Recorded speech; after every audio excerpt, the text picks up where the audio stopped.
Ladies and gentlemen, ರಾಜ್ಯ ರಾಜಕಾರಣದಲ್ಲಿ ಈಗ ಫೋನ್ ಟ್ಯಾಪಿಂಗ್ ವಿವಾದ ಸಾಕಷ್ಟು ಸದ್ದು ಮಾಡ್ತಾ ಇದೆ. ಈಗಾಗಲೇ ನೋಡಿ, ಕಳೆದ ಕೆಲವು ದಿನಗಳಿಂದ ರಾಜ್ಯ ಸರ್ಕಾರ, ಆಡಳಿತ ಪಕ್ಷ ಕಾಂಗ್ರೆಸ್ ಮೇಲೆ ವಿರೋಧ ಪಕ್ಷಗಳು ಈ ಕುರಿತಂತಹ ಆರೋಪಗಳನ್ನು ಮಾಡಿದ್ವು. ಅದಕ್ಕೆ ತಕ್ಕಂತೆ ಪ್ರತಿಪಕ್ಷ JDS ಕೂಡ ತಮ್ಮ ಒಂದು ವಾಯ್ಸ್ ಅನ್ನ ಅವರ ಜೊತೆ ಸೇರಿಸ್ತು. ಇದಕ್ಕೆ ಪ್ರತಿಯಾಗಿ ತಿರುಗೇಟನ್ನ ಕಾಂಗ್ರೆಸ್ ಪಕ್ಷ ಕೂಡ ನೀಡಿರ್ತಕ್ಕಂಥದ್ದು. ಈಗ ಈ ಇಬ್ಬರ ಫೋನ್ ಟ್ಯಾಪಿಂಗ್ನ ಹಗ್ಗ ಜಗ್ಗಾಟ ಮತ್ತು ಆಡಳಿತ ಪಕ್ಷ ಮತ್ತು ವಿರೋಧ ಪಕ್ಷದ ನಡುವಿನ ಹಗ್ಗ ಜಗ್ಗಾಟ ದೊಡ್ಡ ದೊಡ್ಡ ಹಗರಣಗಳನ್ನ ಮತ್ತು ಒಂದು ರೀತಿ ಮುಜುಗರವನ್ನ ಹೊರಗಡೆ ತಂದಿಡ್ತಾ ಇದೆ. ಹಾಗಾದ್ರೆ ಆಡಳಿತ ಪಕ್ಷ ಮತ್ತು ವಿಪಕ್ಷಗಳ ನಡುವಿನ ಈ ಹಗ್ಗ ಜಗ್ಗಾಟಕ್ಕೆ ಕಾರಣ ಏನು ಮತ್ತು ಯಾವ ರೀತಿ ಒಂದು ರೀತಿ ಬೆತ್ತಲಾಗ್ತಿದ್ದಾರೆ ರಾಜಕಾರಣಿಗಳು ಅನ್ನೋದ್ರ ಕುರಿತಂತೆ ನಾನಿವತ್ತು ನಿಮಗೆ ಮಾಹಿತಿಯನ್ನು ಕೊಡ್ತೇನೆ. ನೀವು ನೋಡ್ತಾ ಇದ್ದೀರಾ ನೆಲ ಜಲ ಭಾಷೆಗಾಗಿ ಪ್ರಾಮಾಣಿಕ ಪತ್ರಿಕೋದ್ಯಮ, ನಿಮ್ಮ ಫೋಕಸ್ ಟಿವಿ. ಇದು ಎಕ್ಸ್ಪ್ಲೇನರ್, ನಾನು ಹಬೀಬ್ ದಂಡಿ.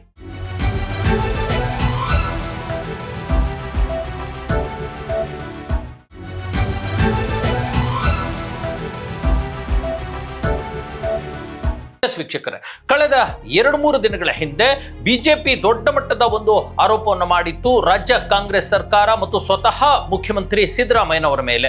ಪ್ರತಿಪಕ್ಷದ ನಾಯಕ ಕೂಡ ಆಗಿರ್ತಕ್ಕಂಥ ಆರ್ ಅಶೋಕ್ ಒಂದು ಮಾತನ್ನ ಹೇಳಿದ್ರು. ಈ ರಾಜ್ಯ ಸರ್ಕಾರ ಏನಿದೆ ಇದು ವಿಪಕ್ಷಗಳನ್ನ ಟಾರ್ಗೆಟ್ ಮಾಡಿ ಅವರ ಫೋನ್ ಟ್ಯಾಪ್ ಮಾಡೋದ್ರ ಜೊತೆಗೆ ಕೇವಲ ವಿಪಕ್ಷಗಳನ್ನ ಅಷ್ಟೇ ಅಲ್ಲ, ತಮ್ಮದೇ ಪಕ್ಷದ DK ಶಿವಕುಮಾರ್ ಬಣದ ಶಾಸಕರ ಫೋನ್ ಟ್ಯಾಪಿಂಗ್ ಕೂಡ ಮಾಡ್ತಾ ಇದೆ. ಆ ಶಾಸಕರು ಎಲ್ಲಿ ಹೋಗ್ತಾ ಇದ್ದಾರೆ, ಏನು ಮಾಡ್ತಾ ಇದ್ದಾರೆ, ಯಾರ ಜೊತೆಗೆ ಮಾತನಾಡ್ತಾ ಇದ್ದಾರೆ ಮತ್ತು ಏನು ಮಾತನಾಡ್ತಾ ಇದ್ದಾರೆ ಅನ್ನೋ ಎಲ್ಲ ಮಾಹಿತಿಯನ್ನು ಕೂಡ ಮುಖ್ಯಮಂತ್ರಿಗಳ ಆದೇಶದ ಮೇಲೆಗೆ ಆ ಒಂದು ಏನು ಕಚೇರಿಗಳಿದ್ದಾವೆ ಅವರ ಕೈ ಕೆಳಗಡೆ ಇರತಕ್ಕಂಥ ಗೃಹ ಕಚೇರಿಗಳು, ಪೊಲೀಸ್ ಇಲಾಖೆಗಳು ಅವು ಕಾರ್ಯನಿರ್ವಹಿಸ್ತಾ ಇವೆ.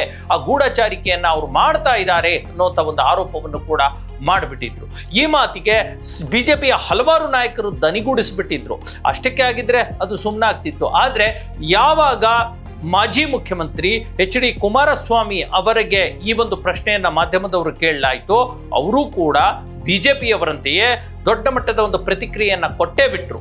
ಹೌದು, ಈ ತರದ ಸಣ್ಣ ಕೆಲಸಗಳು ನಡೀತಾ ಇವೆ, ತಮ್ಮ ಪಕ್ಷದಲ್ಲೇ ಇರತಕ್ಕಂಥ ಶಾಸಕರನ್ನ ಕಟ್ಟಿ ಹಾಕ್ಲಿಕ್ಕೆ ಈ ತರದ ಒಂದು ಫೋನ್ ಟ್ಯಾಪಿಂಗ್ ನಡೀತಾ ಇರಬಹುದು, ಅದು ಮಾಡ್ತಾ ಇದ್ದಾರೆ, ಈ ಸರ್ಕಾರ ವಿಫಲಗೊಂಡಿದೆ ಅನ್ನೋಂಥ ಒಂದು ಮಾತನ್ನ ರ್ಯಾಂಡಮ್ ಆಗಿ ಹೇಳ್ಬಿಟ್ರು.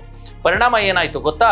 ಸಿದ್ದರಾಮಯ್ಯನವರ ಕೈಗೆ ಈ ವಿಪಕ್ಷಗಳ ಬೇರೆ ಕತೆ ಬಿಡಿ, ಈ HD ಕುಮಾರಸ್ವಾಮಿ ಅವರು ಸಿಕ್ಕಾಕೊಂಡ್ಬಿಟ್ರು. ಯಾಕಂದ್ರೆ ಸಿದ್ದರಾಮಯ್ಯನವರು HD ಕುಮಾರಸ್ವಾಮಿ ಅವರನ್ನ ಟಾರ್ಗೆಟ್ ಮಾಡ್ಲಿಕ್ಕೆ ಬಹಳ ಒಂದು ಮುಖ್ಯ ಕಾರಣ ಏನು ಅಂತಂದ್ರೆ ಜನತಾ ದಳ ಅನ್ನುವಂಥದ್ದು. ಜನತಾ ದಳದಲ್ಲಿ ಮುಖ್ಯಮಂತ್ರಿ ಸಿದ್ದರಾಮಯ್ಯನವರು ಕೂಡ ಇದ್ರು, ಅದರ ರಾಜ್ಯಾಧ್ಯಕ್ಷರಾಗಿಯೂ ಕೂಡ ಇದ್ರು, ಅದೇ ಸರ್ಕಾರದ ಉಪಮುಖ್ಯಮಂತ್ರಿಯಾಗಿಯೂ ಕೂಡ ಇದ್ರು. ಜನತಾ ದಳ ಮತ್ತು ಕಾಂಗ್ರೆಸ್ ಒಂದು ಮಿತ್ರತ್ವ ಸರ್ಕಾರದ ಉಪಮುಖ್ಯಮಂತ್ರಿಯಾಗಿ ಕೆಲಸ ಮಾಡಿದ್ರು. ಅಲ್ಲದೆ ದೇವೇಗೌಡರ ಜೊತೆ, ರಾಮಕೃಷ್ಣ ಹೆಗಡೆಯವರ ಜೊತೆ 1985ರಿಂದಲೂ ಕೂಡ ಅವರು ಕೆಲಸ ಮಾಡ್ಕೊಂಡು ಬರ್ತಾ ಇದ್ರು.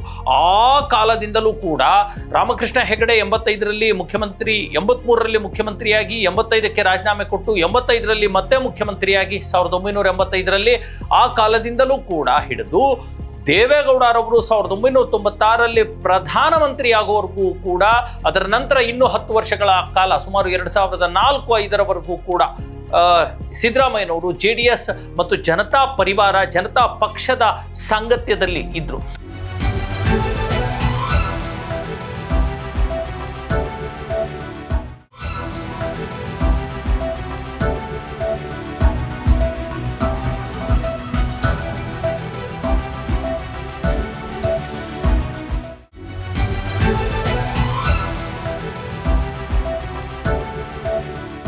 ಹಾಗಾಗಿ ಆ ಹಂತದಲ್ಲಿ ಏನೆಲ್ಲ ನಡೀತು ಅದು ಬಹಳ ಚೆನ್ನಾಗಿ ಸಿದ್ದರಾಮಯ್ಯನವರಿಗೆ ಗೊತ್ತಿದೆ. ಈ ಹಂತದಲ್ಲಿ ಅಲ್ಲಿರ್ತಕ್ಕಂಥ ಒಳ ಹುಳುಕುಗಳು, ಒಳ ಸುಳಿಗಳು, ಅಂದ್ರೆ ಜನತಾ ಪಕ್ಷದ ನಾಯಕರ ತಪ್ಪುಗಳು, ಯಾರ್ಯಾರು ಯಾವ್ಯಾವ್ದಕ್ಕೆ ರಾಜೀನಾಮೆ ಕೊಟ್ಟರು, ಇವೆಲ್ಲವೂ ಕೂಡ ಸಿದ್ದರಾಮಯ್ಯನವರಿಗೆ ಗೊತ್ತಿದೆ. ಈ ಹಂತದಲ್ಲಿ HD ಕುಮಾರಸ್ವಾಮಿ ಯಾವಾಗ ಟೀಕೆ ಮಾಡಿದ್ರು, ಅವರು ಒಂದು ದೊಡ್ಡ ಬಾಂಬನ್ನೇ ಹಾಕಿಬಿಟ್ರು. ಮುಟ್ಟಿ ನೋಡ್ಕೊಳ್ಳೋ ಹಾಗೆ JDSನ HD ಕುಮಾರಸ್ವಾಮಿ ಅವ್ರಿಗೆ ತಿರುಗೇಟನ್ನ ಕೊಟ್ಟುಬಿಟ್ರು. ಅದು ಒಂದು ದೊಡ್ಡ ರೀತಿಯ ಬೇಕಿತ್ತ ಇವರಿಗೆ ಅನ್ನುವಂಥ ಒಂದು ಪರಿಸ್ಥಿತಿ HD ಕುಮಾರಸ್ವಾಮಿ ಅವರಿಗೆ ನಿರ್ಮಾಣ ಆಗಿದೆ. ಅವ್ರು ಹೇಳಿರ್ತಕ್ಕಂಥದ್ದು, ಯಾರು ಸಿದ್ದರಾಮಯ್ಯನವರು ಕುಮಾರಸ್ವಾಮಿ ಅವರ ಬಗ್ಗೆ ಏನ್ ಹೇಳಿದ್ರು ಗೊತ್ತಾ? ನೋಡಿ, ಸ್ವತಃ ಕುಮಾರಸ್ವಾಮಿ ಅವರೇ ಮುಖ್ಯಮಂತ್ರಿಗಳಾಗಿದ್ದಾಗ ತಮ್ಮದೇ ಒಕ್ಕಲಿಗ ಸ್ವಾಮೀಜಿಗಳ ಫೋನ್ ಅನ್ನ ಟ್ಯಾಪ್ ಮಾಡಿದ್ರು ಅನ್ನುವಂಥ ಆರೋಪ ಕೇಳಿ ಬಂದಿದೆ. ಈ ಆರೋಪವನ್ನು ನಾನು ಮಾಡ್ತಾ ಇಲ್ಲ, ಅವರದೇ ಮೈತ್ರಿ ಪಕ್ಷದ ರಾಜ್ಯಾಧ್ಯಕ್ಷರಾಗಿರ್ತಕ್ಕಂಥ ಬಿಜೆಪಿಯ ರಾಜ್ಯಾಧ್ಯಕ್ಷ ವಿಜೇಂದ್ರ ಅವರೇ ಮಾಡಿದ್ರು ಅನ್ನುವಂಥ ಒಂದು ಮಾತನ್ನ ಹೇಳಿಬಿಟ್ರು. ಅಲ್ಲದೆ ಮುಂದುವರೆದು ಇನ್ನೊಂದು ಮಾತನ್ನ ಹೇಳ್ತಾರೆ, ನಿರ್ಮಲಾನಂದನಾಥ ಸ್ವಾಮೀಜಿ ಫೋನ್ ಕದ್ದಾಲಿಕೆಯನ್ನ HDK ಮಾಡಿದ್ರು, ಸ್ವತಃ ವಿಜೇಂದ್ರ ಅವರೇ ಈ ಆರೋಪವನ್ನು ಮಾಡಿದ್ರು. ಆಮೇಲೆ ಈ ಕುರಿತಂತೆ CBI ತನಿಖೆಯಲ್ಲಿ ಒಕ್ಕಲಿಗ ಸ್ವಾಮೀಜಿ ಸೇರಿದಂತೆ ಸುಮಾರು 7 ಸ್ವಾಮೀಜಿಗಳ ಫೋನ್ ಟ್ಯಾಪಿಂಗ್ ಮಾಡಿದ್ರು ಕುಮಾರಸ್ವಾಮಿ. ಇದು ಸಾಬೀತು ಕೂಡ ಆಗಿತ್ತು. ಅಂತಹ ಕುಮಾರಸ್ವಾಮಿ ನಮ್ಮ ಸರ್ಕಾರದ ಮೇಲೆ ಬೆರಳು ತೋರಿಸ್ತಾರಾ? ಸ್ವತಃ ಇವರೇ ಫೋನ್ ಟ್ಯಾಪಿಂಗ್ ಮಾಡಿ ರಾಜಕಾರಣ ಮಾಡಿರ್ತಕ್ಕಂಥವ್ರು ನಮಗೆ ಹೇಳ್ತಾರಾ ನಾವು ಯಾವುದು ಟ್ಯಾಪಿಂಗ್ ಮಾಡಿಲ್ಲ ಮತ್ತು ಇದು ಕುಮಾರಸ್ವಾಮಿ ಅವರ ನೈತಿಕತೆ ಇಲ್ಲ ಅನ್ನೋಂಥ ಒಂದು ಮಾತನ್ನ ಹೇಳ್ಬಿಟ್ರು. ಇಷ್ಟಕ್ಕೆ ಆಗಿದ್ರೆ ಅದು ನಿಂತು ಬಿಡ್ತಾ ಇತ್ತು, ಕುಮಾರಸ್ವಾಮಿ ಸಿದ್ದರಾಮಯ್ಯ ಆಗಿ ಅದು ಉಳಿತಾ ಇತ್ತು. ಆದ್ರೆ ಸಿದ್ದರಾಮಯ್ಯನವರು ಇನ್ನೂ ಒಂದು ಹೆಜ್ಜೆ ಮುಂದೆ ಹೋಗಿ ಸ್ವತಃ ಕುಮಾರಸ್ವಾಮಿ ಅವರ ತಂದೆಯವರು ಆಗಿರ್ತಕ್ಕಂಥ ಮಾಜಿ ಪ್ರಧಾನಿ ದೇವೇಗೌಡರ ಕುರಿತಂತೆನೂ ಕೂಡ ಒಂದು ಡ್ಯಾಮೇಜಸ್ ಸ್ಟೇಟ್ಮೆಂಟ್ ಅನ್ನು ಕೊಟ್ಬಿಟ್ರು. ದೇವೇಗೌಡರ ಜೊತೆಗೂ ಕೂಡ ಸಿದ್ದರಾಮಯ್ಯನವರು ಸಾಕಷ್ಟು ಕಾಲದಿಂದ ದಶಕಗಳಿಂದ ರಾಜಕಾರಣವನ್ನು ಮಾಡ್ಕೊಂಡು ಬಂದಿದ್ದಾರೆ. ದೇವೇಗೌಡರಿಂದ ಸಿಹಿಯೂ ಉಂಡಿದ್ದಾರೆ, ಕಹಿಯೂ ಉಂಡಿದ್ದಾರೆ ಅಲ್ವಾ.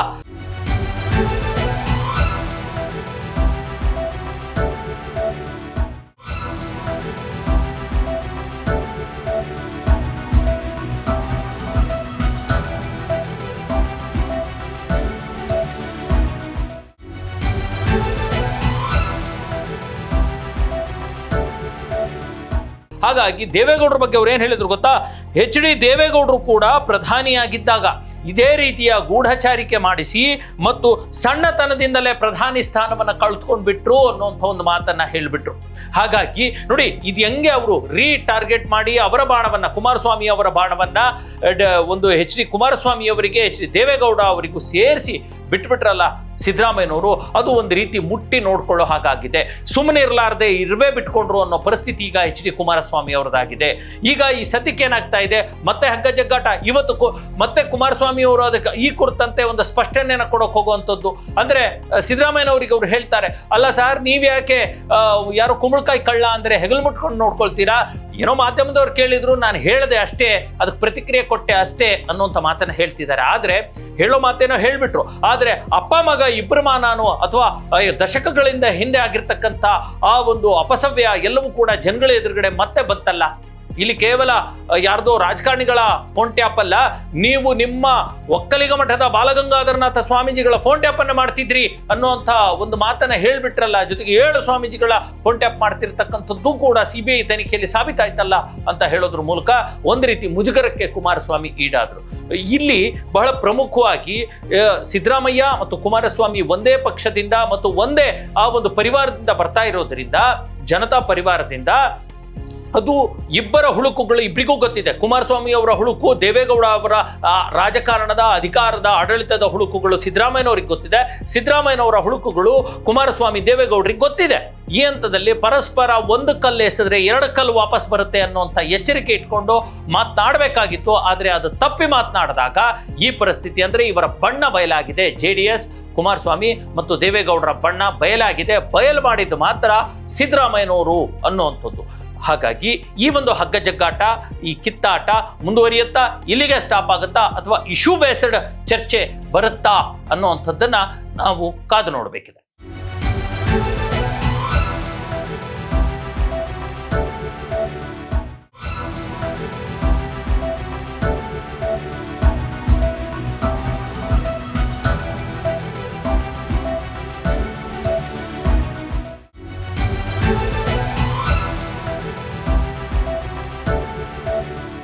ಎಸ್ ವೀಕ್ಷಕರೇ, ಇದಾಗಿತ್ತು ಇವತ್ತಿನ ಎಕ್ಸ್ಪ್ಲೇನರ್. ಮುಂದಿನ ಮತ್ತೊಂದು ವಿಚಾರದೊಂದಿಗೆ ನಿಮ್ಮ ಮುಂದೆ ಬರ್ತೀನಿ. ಅಲ್ಲಿವರೆಗೂ ನೋಡ್ತಾ ಇರಿ ಫೋಕಸ್ ಟಿವಿ.